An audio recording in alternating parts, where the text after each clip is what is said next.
Good evening and welcome to the final evening of the Decennial Khushwant Singh Literature Festival. I hope you've enjoyed the last 2 days. I know I have. They've been fun and engaging, and I've learned many new things. And that really, for me, is the essence of this literature festival, of really the message that I take from the life of Khushwant Singh, the pursuit of wide ranging scholarship and having fun while at it. In that spirit, I'm delighted to introduce the two sessions this evening. The topics of these sessions are both tied to things that this literature festival supports, two causes that this festival supports, and two issues that were very close to Khushwant Singh's heart. As you might know, this festival operates as a nonprofit, and all revenues are plowed back into these causes of education of the girl child and conservation and ecology. So let's go on to our first session of this evening. Um, it's about a close encounter with a firebrand feminist. This session will feature Devaki Jain, one of the pioneers of feminist economics in India. She'll be talking with her friend and fellow economist Jyati Ghosh about her autobiography, The Brass Notebook. They'll be talking about Devaki's life, her work, why she chose to name this book as she has, and hopefully about the time that she drove a Land Cruiser from the UK all the way to Afghanistan. So it's over to you, Jayati and Devaki.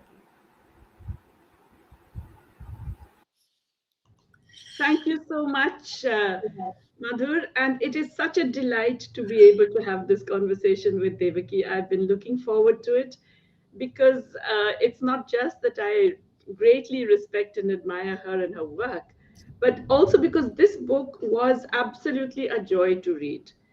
Maybe I shouldn't say joy because there are parts of it that are actually quite painful and very moving. But it was a very, very enriching book and also something that I found massive resonance with. So I'm going to ask her about some of the things that struck me, but I'm also going to, before I begin, just tell everyone who doesn't know out here that Devaki is not just a pioneer of feminism in India. I would say she's really a pioneer of feminism globally, of feminist economics globally, and of the recognition of the myriad ways in which women contribute to the economy that are not recognized in the world.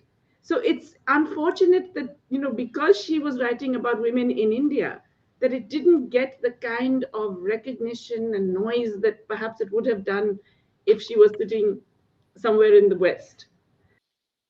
It is really a very major and profound contribution she made in terms of not just identifying, but quantifying the actual work women do in the fields, in the home, in all kinds of other places, which was not counted as work and which frankly undermines the entire basis of our statistical system. So it was a very, very major pioneering contribution. I would say it was actually revolutionary. It didn't quite create the revolution, sadly, but it showed us the path, I think. And I want to say this because, in her book, she doesn't talk about this very much. She's being all kind of low key about these huge contributions. So I just want to put it out there. She has other books that I would encourage everyone to read that delve into some of these issues. But her own autobiography, it's like she's kind of put that in the back of it. So that's a point of interest for me. I just thought I'd mention that. Devaki, I want to ask you, well, I'm going to ask you a lot of things about the book. But first of all, I'm going to tell you that one of the things that really struck me about this book, because we all read lots of memoirs of fascinating people and people who've had interesting lives, but yours really stood out for its honesty. I thought it was remarkably honest about things that must have been actually quite painful to be honest about.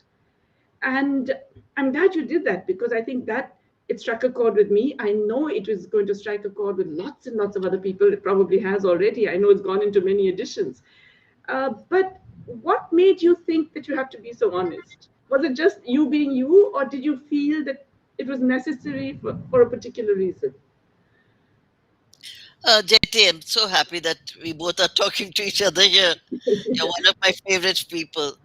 Um, I was I was a deliberate objective, Jyoti. I thought that the young generation are now much more very different from when I grew up, or maybe even when you grew up. There's a lot of partners, there are a lot of people living together, amongst this middle class and that you and I belong to. So I was thinking they must be so troubled because their parents would be full of anxiety. And I thought if I could open up the door and say, look, I've been through it all, but here I am looking like a proper conventional auntie. So it can happen that way too. And the struggle is worth struggling.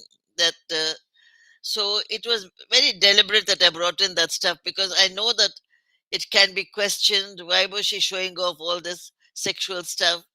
And my sisters, I think, didn't quite like this kind of exposure. There's something immodest in talking about your sexual life. And I didn't want to go all the way some others have been, Kamala Das and all those. But it did mean something to me too. It was very conscious, I must tell you, and very frightening also to reveal these issues and these experiences.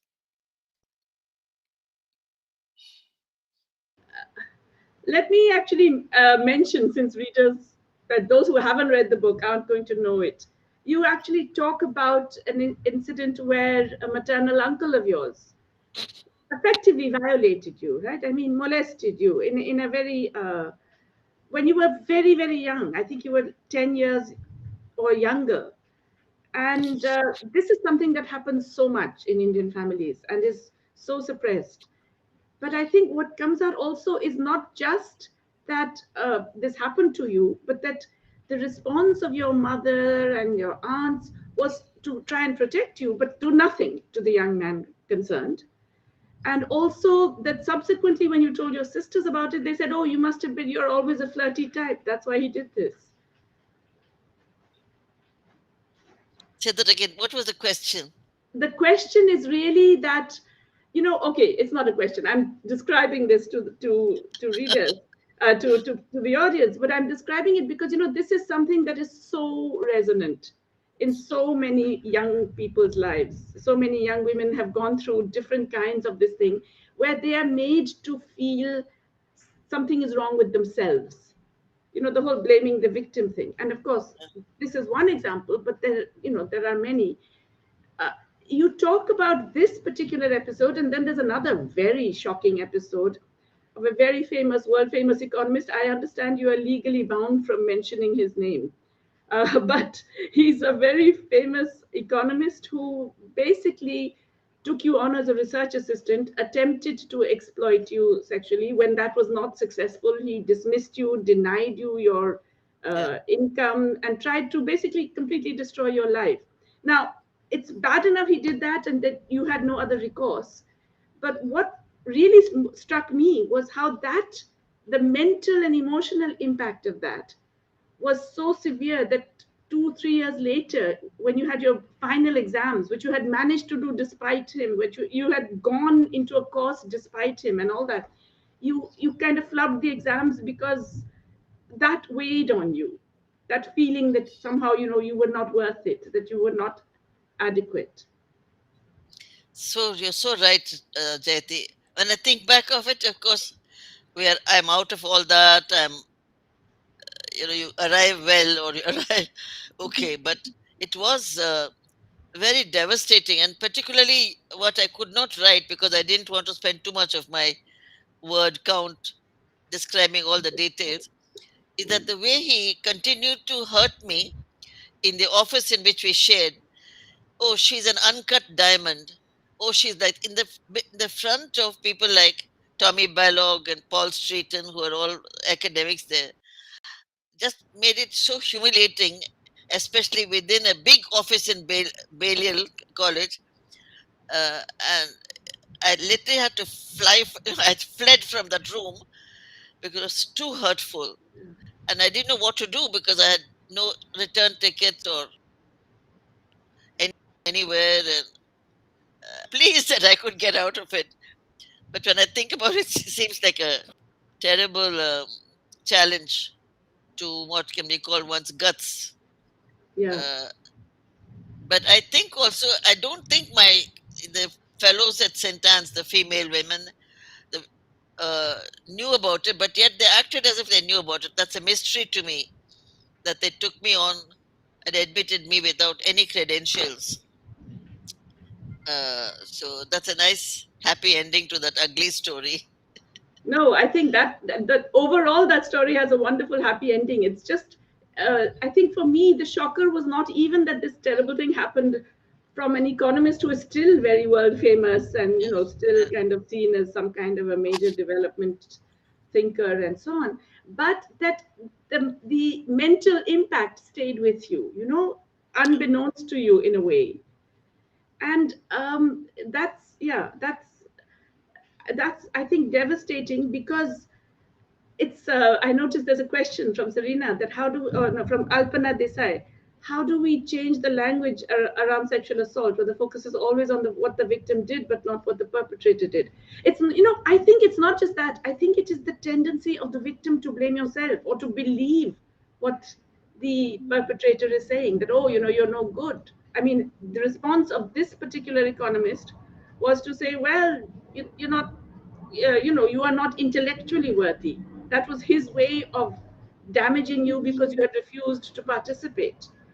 And that I think is also a very, very deep and terrible kind of thing. So I'm so glad you brought all of this out, because it's not just the story of a survivor, it's the story of someone who recognizes how much it takes to be a survivor, in a way. I mean, the vengeance I thought was very cruel. Yeah. I myself surprised when people ask, how did I cope with that? What kind of inner strength did I have where I could Yeah. still continue to walk from one place to another? And one should have just sat down and died there because it was said in the presence of three other academics, Tommy Ballock, Paul Street, and they were all sitting there. And he was saying that you're out, you've got no mind. Just so I can't explain what I was who could actually walk out of there and then struggle to find some way of paying back.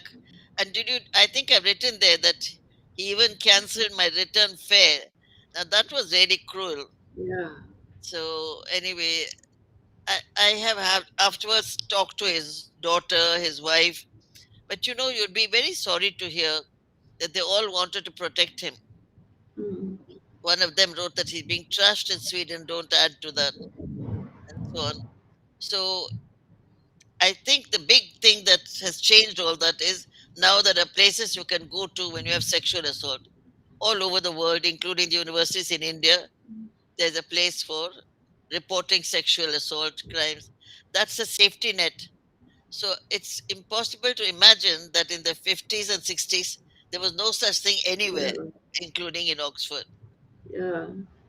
No grievance cell, as they put it. Yeah. So, there is a question from Rincy. Where did you get the strength to cope with all of that? And I think strength is something that definitely comes out. But another thing that comes out so much from this book, I have to say, when I was reading some of these accounts, I was kind of gasping, because it's the guts. It's the sheer guts to do so many of the things you did. I mean, what on earth were you thinking, Devaki? Here is this woman from a relatively traditional, upper caste South Indian family, where the family doesn't have a great tradition of academics or anything, deciding to go off and do academic work in England, for heaven's sake. You'd never been out of the country. I don't know if you'd even been out of your home city. You went all the way out there, and then within a few months you're even hitchhiking around. Some friend of yours teaches you how to hitchhike, and you travel around Europe with him. I mean, these are all unthinkable things for your generation of person at that time. What really, how did you get that guts? I wish I could answer that in some kind of way that is interesting to all of you who are listening. I have no idea. I I haven't even thought about it, but because of the book and the kind of questions that is raising, I've thought about it. I think I just was very clear that I wanted to make my life on my own. So there was such a drive. Otherwise, how could you explain how I fled from a home like that and how I got to Oxford? It's all just a fight for doing what you want to do. And I think there was some kind of drive in me. I hate to say anything more than that because it looks very self showing off, and I don't want to be that kind of person. And I cannot accept it, explain it, except to say I always was, as I've written the very first 2 pages of the book, wanting to be free and managed to free myself. So, where did I get that courage? I have no idea.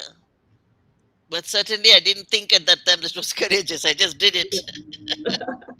Well, yeah, I mean, in retrospect, when you read about it, don't you think, my goodness, isn't that an incredible thing to do? There were lots of, examples of that courage, right? I mean, there is one of the wonderful hearts of the book is this incredible love story that you had with Lakshmi ji. I mean, that's a wonderful story, and I think what makes it wonderful is not that it's not just a pure love story. It's quite complicated.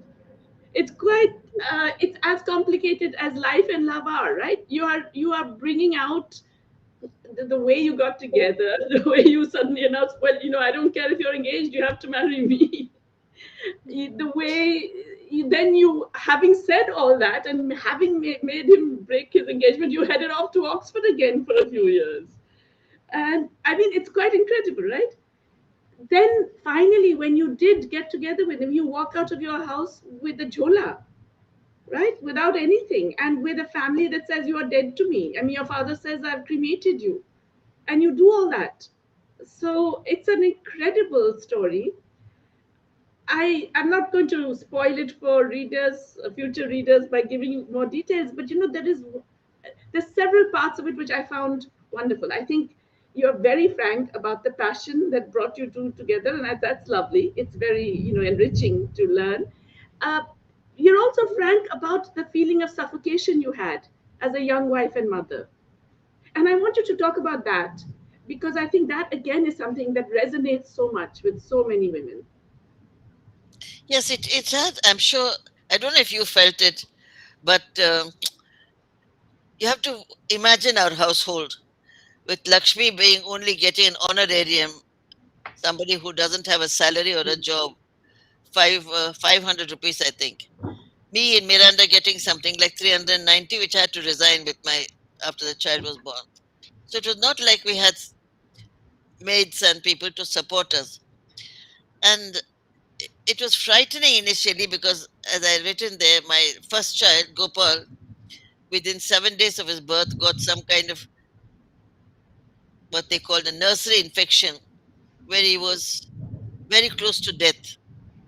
But that survived. There's a whole story there.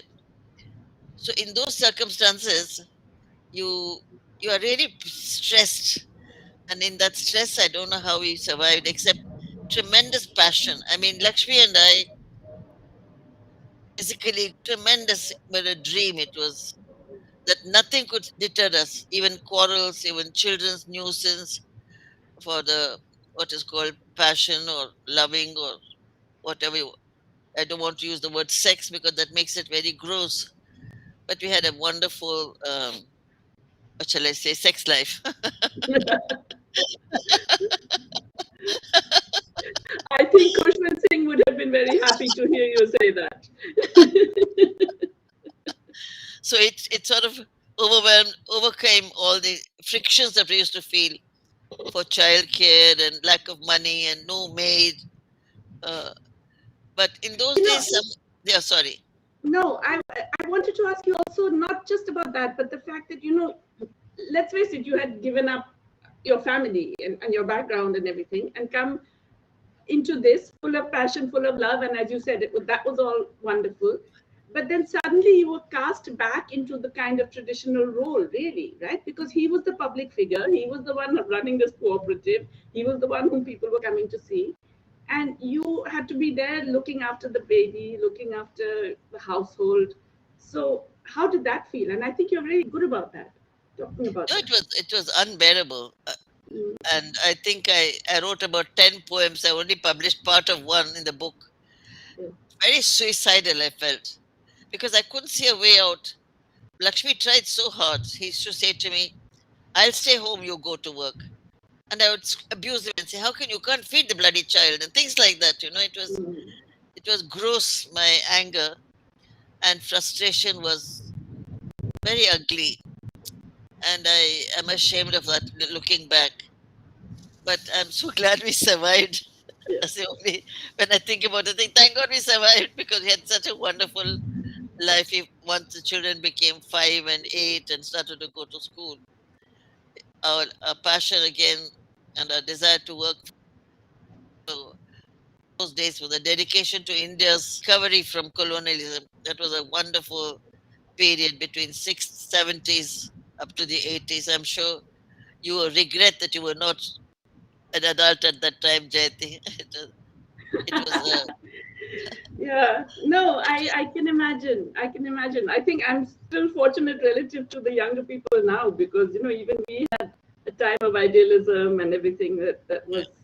But okay, what I really enjoyed about that whole description of your relationship, which is it's a wonderful relationship and it's a wonderful description, is because you know how you hear all this stuff about how everything has its ups and downs and so on, and all marriages and relationships go through ups and downs. You actually describe those ups and downs in very rich detail. The reader experiences those ups and those downs, and a lot of those resonate, I think, in other lives. A lot of, I mean, perhaps not with the same intensity, but a lot of those feelings, I think, many women go through. And the fact that you were able to come out of it, okay, partly because of your wonderful partner, but not only because of that, you were able to come out of that because, as you said, you just kind of went out and did something. You went out and you kind of grabbed the opportunities that life was throwing your way, which I think is an important kind of message. When you said that you wrote this honestly because you wanted younger people to know, I think that's a really great message. Even when it seems really awful, things can change if you can just grab whatever is coming. I think uh, the person who really made all this happen, in spite of all that I've described as being challenges, was Lakshmi's personality. Anybody who knew Lakshmi would know that he was. I don't know. He was as a liquid. He was a liquid person, I think, because he was always willing to make sacrifices. He would sacrifice anything to make me happy. He would sacrifice honors that were given to him because somebody else would be left out. Did you know that 3 times he was offered to be a member of the Rajya Sabha, and all 3 times he gave it to others who he felt would never get it? And I was thinking about that yesterday and think what a pity because Lakshmi would have made some difference Yeah. to Mm. parliamentary debates, to India's policy. It was all there in his head. But instead, he put people who never even spoke in parliament. I won't mention their names because one of them is still alive. That complete lack of wanting. So after Janata went, he was given often 3 very interesting, important positions. He gave them all to others. So that was the kind of Lakshmi he was. And so he was willing to make any sacrifice. If I was screaming with agony about children and no, he would just say, I'll stay at home, you go to work. So, and there was no question in his mind that he could stay at home. And there he was, the president of Super Bazaar, the general secretary of the Cotton Yeah. Industry Emporium, the director of Handloom Export Corporation, the the man who opened up the Northeast for handicrafts. And how could I say, you stay at home and I'll go and do what? So it used to be a very problematic thing. And I want to end by saying on this particular issue that financial support or some kind of public support for child rearing among those of us who can't afford the big support of very trained women who can look after your child is critical. That's when that whole idea that creches and safe creches. So suppose I had a safe creche because every time I used to hear that somebody got an infectious disease in a creche and actually died. There were a lot of reports that creches were unclean, infections ran. So what do? You stay at home, you don't have the money to get a good carer, and you fight and fight and fight. I'm going to move a little bit to some of your professional life, which you kind of touch on, and you mention the things you did, but you don't really mention the as I said in the very beginning, you don't really mention the quality of what you did. And I think it's important to highlight that a lot of what you did was pioneering in a very remarkable way. Because while I did not attend Delhi School of Economics, I knew a lot of the people who were your colleagues later on, and even as a child, I knew them because my parents were also friendly with them. It was a very sexist environment. I think there's no kidding. I mean, even some of the nicest men were unthinkingly patriarchal in their approach, right? They were largely unreconstructed, many of them. And for you to actively take up certain issues which people would have seen as not relevant or soft and so on, particularly the issue of women's unpaid work, and for you to get into detail about analyzing it, assessing it, quantifying it, doing surveys, and so on. I think that also was an act of courage. I can actually imagine some of the responses you must have had. I mean, you've been very polite and nice and not mentioned all that, but I can bet, because I've heard some of these men talk subsequent. I mean, I'm sure you would have come up with not very enthusiastic or welcoming kinds of responses, right? So Yeah. how did you deal with that? I don't know, Jyoti. Sometimes I wonder how I survived all that. Even I was surprised. So there you go. Now you're admitting it. You've been so polite in the book about that. But but but I kept on, and there was somewhat always you always had a door and one door open somewhere. For example, when I did the data business, Mhm. I was very fortunate that a professor called V.M. Dandekar, who was in the Pune Institute, used to visit Lakshmi. Everybody used to visit Lakshmi, by the way. He was a hero, whether it's economist or a politician, or I don't know what he had in him, but they would. And I said to him, look, I want to check this, but I have no money, nothing. So could you let NSSO be my partner? And he said, fine. And he opened that whole door from his position of being the chairman or whatever of NSSO. Everything. Even his staff would come and help us in the office. Don't you think that was something extraordinary? Yeah. So sometimes, you have these moments on these opportunities which come without too much planning or too much analysis of why it happened. Sometimes, if you want to be mean to me, you could say, oh, they were all rather fascinated by your looks. Sometimes that used to also be said that Ashok Rudra is coming to see you because he's, but Patna is coming because. So that was always a little dirt in the bowl which people would throw in. But I never felt it was because only of my looks. This pursuit I had of correcting the data was much appreciated by V.M. Dandekar and then his staff also from Calcutta. They thought this was a good thing to do. So I got a lot of support on that.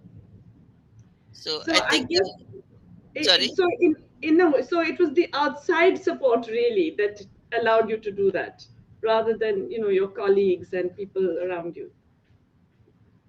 say that again. It was support from Dandekar and from outside your immediate environment. Yes, of course, That- definitely. mm, Because who was there? I mean, I didn't know everybody and I had no official mm, institutional presence. But the Andekar came once to see Lakshmi and then I asked him. So it is true that Lakshmi was a door to the initial opportunities, mm. and he had definitely helped set up ISST. He gave a registered society which had died and helped us to. He couldn't help with money, helped with other kinds of support. And naturally, being his wife and having all these people come did give me a door to open. But I would not like to say, even though it may look unfair, that the rest of it happened because of Lakshmi. I think the rest of it just happened because there was an issue and there were people who were interested in correcting it, namely undercounting of women workers. Yeah, I was going to say that I don't. I mean, I am also a huge admirer of Lakshmiji, but we can't put everything on him. This was also a lot of your idea of looking into something which had completely been ignored in all of the economist discussion until then. And frankly, is still ignored in a lot of economics discussion.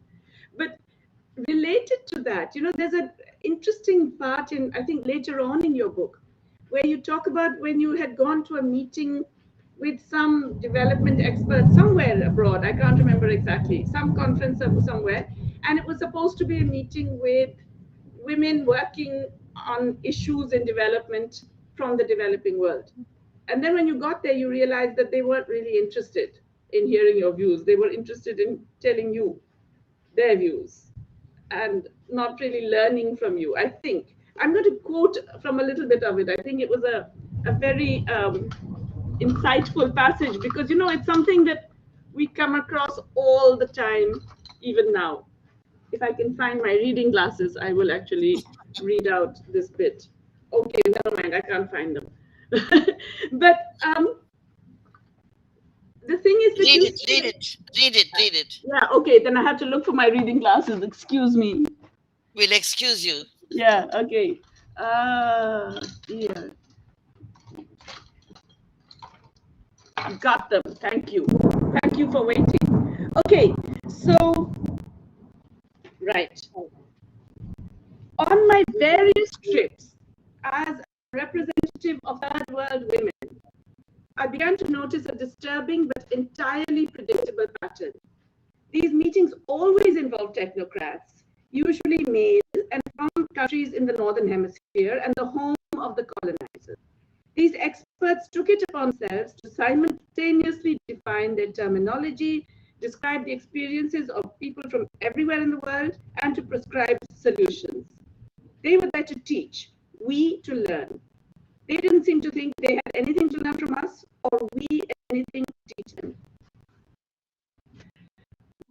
Boy, absolutely now, right? Unfortunately, far too much of that. Not just the northern thing that you described so acutely here, but it's also the phenomenon which is now popularly known as mansplaining, right? I was talking to you about that the other day, where men often explain to us women things that we have written about and maybe researched on for years and decades, and maybe even written the books that they're quoting.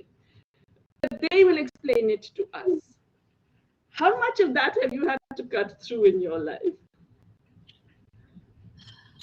Jyati, you know so much more about it, and you also have been in the same track. But today, the interest of some of the feminist economists has moved away from counting and ensuring wages, labor security for what used to be called the formal worker. Now, the new feminists don't even want to believe that there is something called the formal worker, because they feel everybody is a worker, even the housewife is a worker. Now, that's fair, that's true. As a feminist, I agree that women are not understood.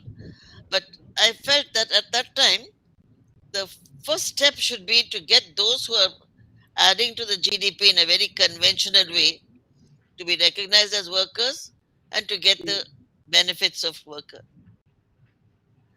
That afterwards, this other thing, housework is also work, and then that movement for wages for housework. I don't criticize that, but I felt that in our countries, millions of women who are doing what is called GDP work were not getting paid or recognized. There must be some priority. And I also have, I've always had this sort of hostility towards the North, something as my political flag. And I just felt that when this housework to be counted, etc., came up, I felt this was because that was very important for the Anglo-Saxon countries, where women were doing a lot of work which was to be counted. But this desire to keep it at the bottom level to the people who live in our countries, it's a very different situation from, say, UK, was burning in my mind. And I must tell you, I was also badnamed, and there was a lot of criticism that I was sort of outdated. But I didn't mind that, because I still think, Jyati, and I think you are a good comrade for that, that women workers in the traditional waters work, adding to GDP, has to be given a better role and wage security, and millions of them are still not in that basket. And that worries me that we are getting distracted and getting the other issue collected about what is called, I don't know, it's called unpaid family work, and not this basic thing that she's cutting stone and she's not recognized as a worker. And you may say, why? I've often argued that if she's recognized as a worker, then there's a wage fixation, there are then unionization, there's a whole umbrella there of infrastructure. Uh, and I even gave the planning commission at that time a list of 80 occupations where women are actually doing economic contribution to the GDP. For example, cashew nut husking is not looked at as an occupation, but cashew nut husking burns the fingers, but it is an occupation. I made a list and gave it to the planning commission saying these are occupations, these are adding to product, but they're not considered feeding the silkworm in the sericulture industry. I can list them all. It's in my head like a mantra. But this is critical to me to first shift those who are actually engaged in what is conventional, get them the deal, the wages, the labor union.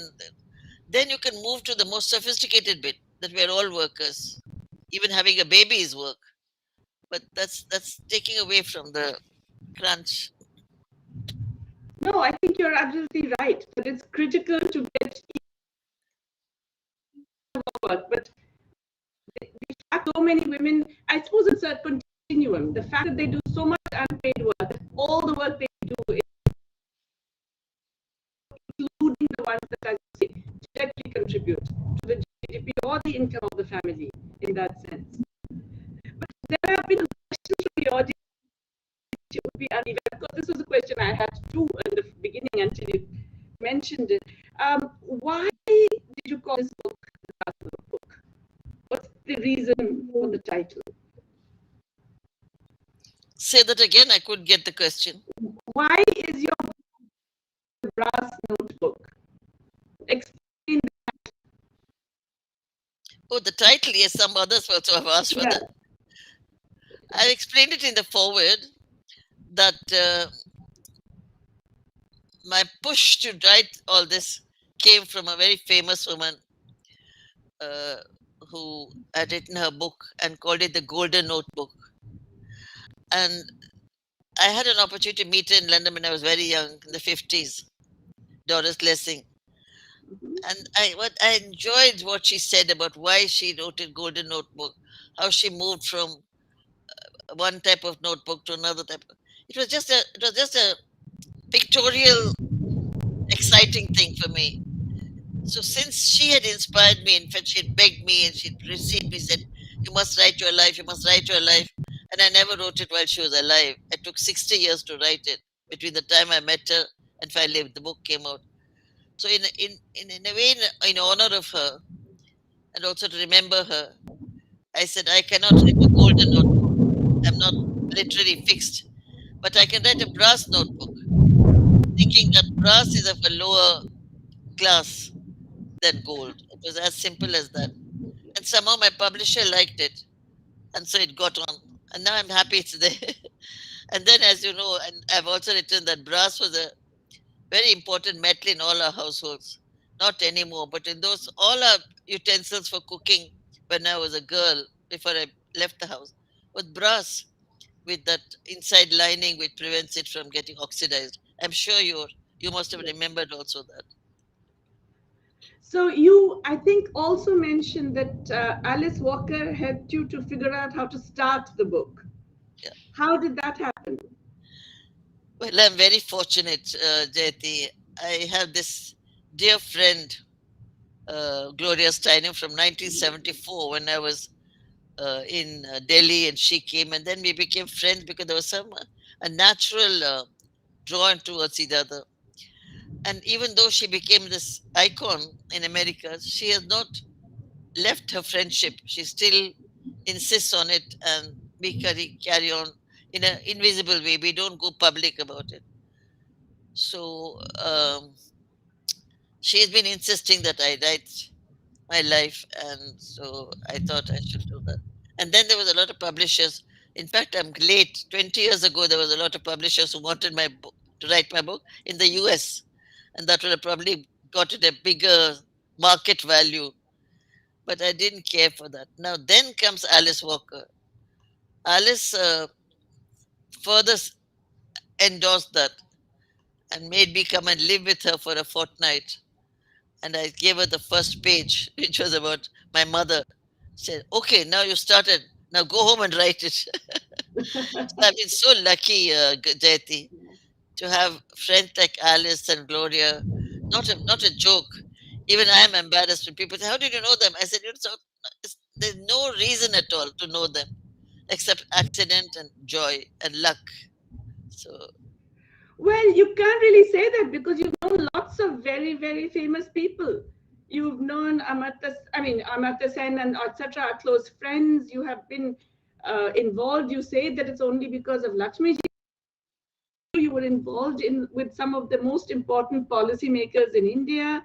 You have, interacted with some of the top feminists in the world. Uh, Julius Nyerere took you to his home village to meet his mother for 3 days. I mean, these are, it's not just luck, shall we say. There's something else that was going on, and I think part of it is because of the nature of your involvement in public life, right? So tell us a little bit about that. For example, the JP movement, and the whole sense of hope and many other things at that time. just give me that little background thing because the your voice didn't come through. It came muffled Oh, when I'm sorry. I'm saying that you you led up to have. something, but you didn't. I didn't get what the led up was. Okay, I basically said that it's not just chance or luck because you have known some of the most famous people in the world. You've known some of the most famous economists like Amartya Sen, who is a good friend, and so on. You have known some of the major feminists and writers and others in the world. Julius Nyerere took you to his home village to meet his mother for 3 days. I mean, you have interacted with a lot of influential people. So obviously that happened because of your involvement in public life in different ways, right? It wasn't just luck and coincidence and, oh, I was walking along the street and I met. Right? So I'm asking about now that involvement in public life, in social movements like the J movement. What was all of that like? No, I think you're also aware because you're also like that. You also are not keeping, even though you're a brilliant economist and can play with the numbers like a roulette, like a magic with numbers, which I've admired a lot. Uh, you've also had spaces that you've come into without necessarily working towards that. Mm. So I think there's something decent happening also in society when they recognize it. And there's something indecent also when they don't recognize you. I feel I haven't been given enough honorary degrees. I never got any kind of official position which I can claim. Why did that happen? Well, but on the other hand, there's people like you and many others amongst the feminists, and as you said, Uh, Julius Nyerere and mine was a miracle. I think we just felt like that for each other, and we got into it. Amartya Sen, on the other hand, goes back to my first time in Oxford coming back. I think somewhere my curiosity gripped him, and afterwards we couldn't stop because we used to, when he was in Cambridge and I was in Oxford the first time, we were both gripped with moral philosophy. So if he read the language of morals, he would write to me, "What did you think of it?" And if I read an article on something else, I would write to him. So I've got all those letters handwritten between Amartya and me on moral philosophy, not on economics, because he was also very interested. Those are the years 50s, 60s, before we became much more into narrower alleys. How do you account? I think there is a lot of who you meet, how they get to know you. I don't think there was anything in me that made it happen, except that I've been very interested in ideas. And I think the fact that I'd always felt that the former colonies must recreate the economic policy for themselves. That had happened even when I founded Dawn, which was in the 80s. So when he heard that I was affirming the South as a space which had to be redesigned for its economic policy, he said, "That's what I want to do. So you join me." So you see, his objective in the South Commission matched mine when I founded Dawn. And when he heard that, he thought I was a good candidate. Of course, I must end that story by telling you that what came out of the book was just useless. It had nothing to do with the geographical thing called the South and how it could be a political force. It didn't happen. That is a failure, and I want to end with that for this particular question because it has implications for what you are doing also. The commission was set up, and most of the commissioners were retired civil servants. Can you imagine? Mm. Retired bank chairperson, retired civil servant, and then Sunny Ramphal, absolute bureaucrat living in London, becoming a member. They just killed Nerede's idealism. What they wrote had nothing to do with his idealism, and he didn't have the kind of knowledge of political economy to fight them. So the three of us, Gamini Korea, Maria Chalek Savane, and Solita, we begged him. We said, "It's complete rubbish," but he couldn't manage us. And then I'm sorry to say, your friend, my friend Manmohan came as secretary. And he's, as you know, very much a conservative in terms of an economic policy. So it was a tragic thing. I think if we had done it properly, you would have found a much better situation for the former colonies. I don't know what you think. What do you think? This is such a complex area. I mean, not anything as high profile as the South Commission, but I'm also on.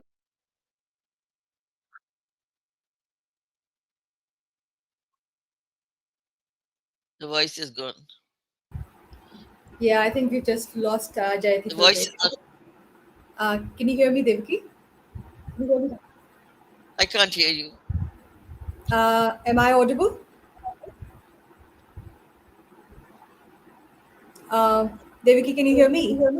No, just now, yes, but not your face. I can just hear your voice. Good enough. No, it's me. It's me, Madhur, the moderator. Jayati, I think.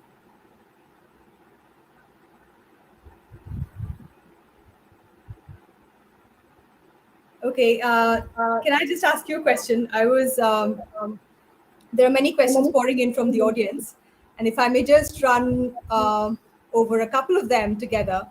Of course, people who've read the book are really interested in your friendships with Gloria Steinem, Amartya Sen, Doris Lessing, and you were talking about working with JP and the movement.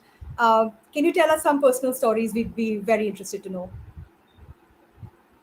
Just repeat that last part. I Yes, got your this. personal stories, your of friendships with these amazing people who've done, wonderful things with their own lives, in their own spheres, in their own subjects. Why do you think that happened? No, just any personal anecdotes, anything you can share with us about maybe Gloria Steinem, Uh, I Doris know. Lessing, like you Yeah, said, who I, encouraged you to write the book. I wish I could amuse you with a Okay, story on it that, just but seems right. let Okay, if that's a difficult one, I'll go to a question from Rahul. Rahul Singh. He wants to know if you think that the Me Too movement has made a difference because um, the kind of thing that happened to you would probably have serious consequences, at least for people in public life, as has happened with MJ Akbar, with Dr. Pachori. Um, do you think Me Too has moved the needle? I'm sorry that your voice is not coming clear. It's coming very muffled. So the articulation of your question is not coming through. It's not my ear. I've got my hearing aid Right. on. But Okay. what you I'll wanted to just, know, I got your first point. That is, what was it like to be with all these big? Uh, right. I I didn't feel that they were big and I was small. There is something about these collectives. that you got chosen and then you feel you're one of them. I never felt uh, less capable or less important than many of the people. Would you believe it? We had three prime ministers, two famous economists, finance ministers, bank in the South Commission, but none of them intimidated me. And they did not also intimidate my best friend in the commission, Solita Colos Monson from Philippines. We were cool. You know that word that you use nowadays, cool. We sat in the conference table, we said what we wanted to do. So I think this fear of important people uh, did not ever strike me right from my very childhood. I never felt frightened of anybody who was important. Uh, that could be account perhaps for some of the questions Jayati asked. How did you move along? Not like a worm at this earthworm, but like a bird. So I was never intimidated by anybody. So I think that's. I hope that answers your question. It may not be satisfactory, but No, do you think that was more about the kind of person that you were, your own self confidence, perhaps your exposure to famous people right from childhood, or did it have to do with the kind of people that they were able to accept people and make friends from around the world with all sorts of people, or is it both ways? hate to say this to you, but your diction doesn't help me. I'm not able to get the Okay, exact question, but if you could all just right. I'll, Devaki, type it. never mind. May I, may I move on to the next question? It was a question that Rahul has posed in the chat box in this Yeah. app. He wants to know if you think the Me Too movement has moved the needle. The kind of things that happen to you would have serious consequences today for people in public life, as has happened with people like MJ Akbar, Dr. Pachori of the IPCC. Do you think Me Too has moved the needle there? Um, there are many changes have taken place in what is called the outside. I think, for example, in the upper echelons, like in universities and in NGOs, there is now a cell for what is called any kind of attack on women. There's a name for it. Uh, those cells, women are protected against Sexual harassment, assault and like, sexual yeah, harassment, yeah. yeah. But Grievance cells, yeah. I think therefore there's much more of that. But where it doesn't exist, and that's where all of you, and I mean all of you here as well as outside, needs to really shift your attention to the village. The villages, especially in UP, Bihar, and other places, where there is absolutely none of this so called place where you can go and complain about what's happening. I mean, every morning you open the paper and you want to cry because some girl has been raped and she goes and tells her mother she's pregnant. So there's that level of the class part is such a critical part for us to address. I think if you could address that rather than how I met big people and all that. And I think I brought it out, but not enough. If I could write another book now, I would say the the landless families, the working class families in slums in Delhi. These are the people that we. These are the people you need infrastructure. And at one time, when the Planning Commission was making its plans, I think it was the fourth or fifth plan, I had suggested that every bunch of villages should have what they call an infrastructure. And there would be a circle. I'd even designed it. There would be a angiti where a woman can come and make chapatis, any woman in that area. There should be a whole list of toilets, bathing area, washing area, so that it's a community place. I even did the calculation and gave it to the planning commission. It wouldn't cost more than 10 lakhs per community center. It never happened.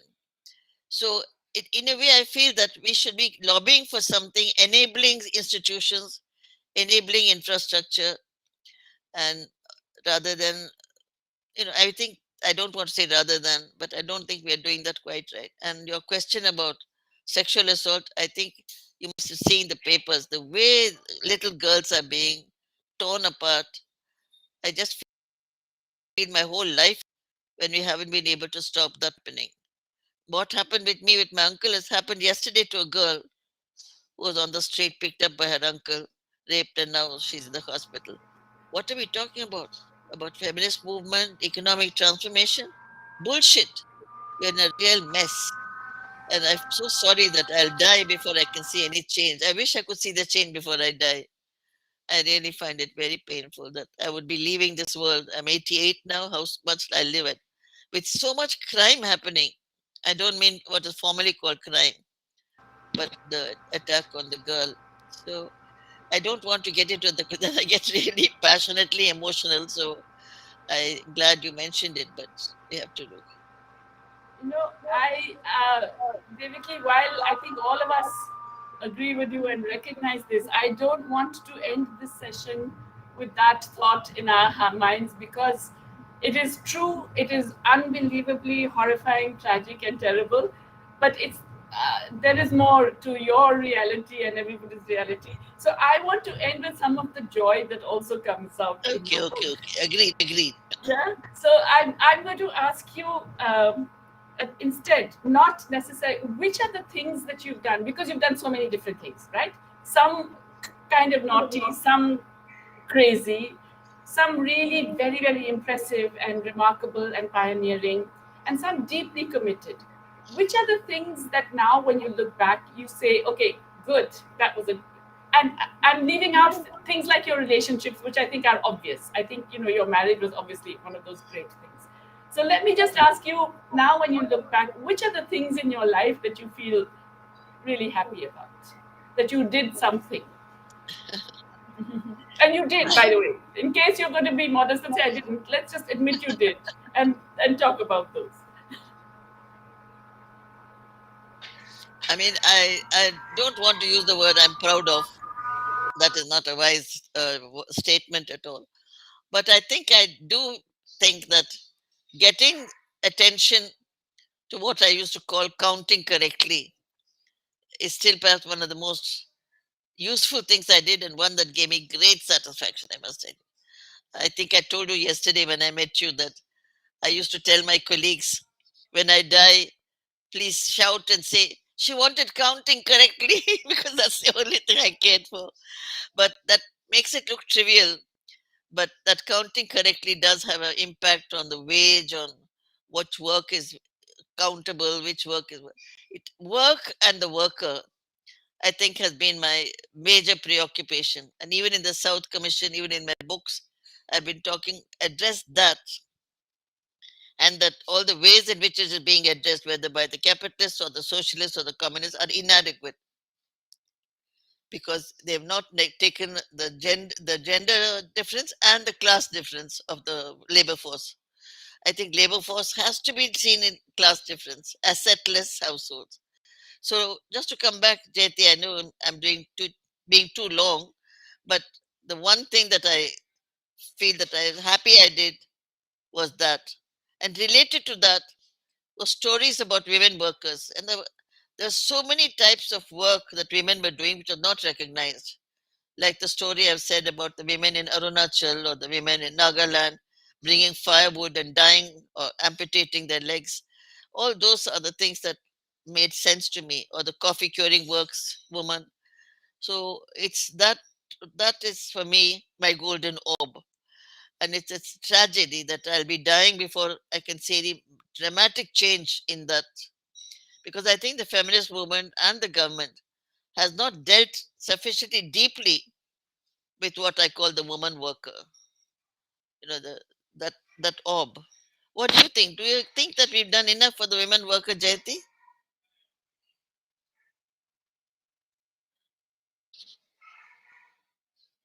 Your And mic is not on. Yeah, can you hear me now? yeah, yeah. Yes. So I completely agree with you. I think it's a terrible, terrible failure of the whole development project altogether from its very design, and it also has led to a situation where we are growth is depending on this unpaid, unrecognized, or work in terrible conditions of women. And so, even when we celebrate all those high growth rates, they really depend on a lot of this unpaid or underpaid work of women in terrible conditions. And that is not even seen.